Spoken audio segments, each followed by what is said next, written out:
पुरी बेहरा साही आज भी 100 वर्षर पुराणा नीति पालन हुए गणेश पूजा। साही आरंभ रही गणेश घर।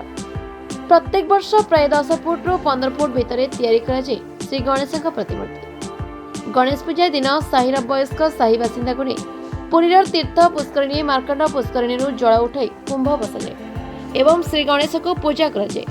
ए वर्ष मध्य सही परंपरा अनुसार करा जायछि।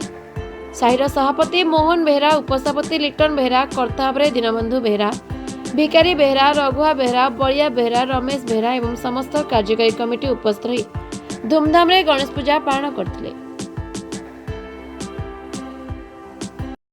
धरी आम गणेश पूजा करियासुचु एमती आमर करियासबु। ए वर्ष आमर युवक पिला माने ये गणेश गणेश दायित्व नहीं गणेश तैयारी करी भोग राग भल मंद सब कर।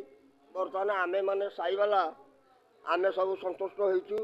बर्तमान आमर गणेश पूजा भलरे होइछि आ तापर भलरे हबो।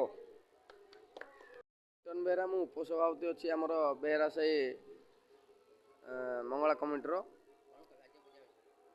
पूजा आमर विगत 100 वर्ष रु आम गणेश पूजा हेई आसुछि। आमर बहुत पुराना लोक ए काम को बहुत आडंबर सहित करथिले। वर्तमान इन युवक माने दायित्व नहीं बहुत भल आकार रे भी करिसंती। धन्यवाद तांको दउची।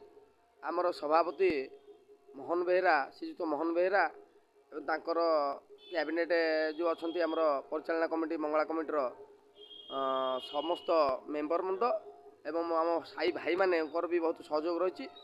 समस्त सहयोग रे आमर ये गणेश पूजा बहुत आडंबर सहित आम कर आगू को करूँ।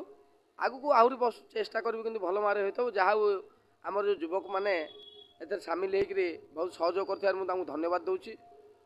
आगू को एमती भल मारे गणेश पूजा आहरी आडंबर सहित हम ये आशा दी अच्छी।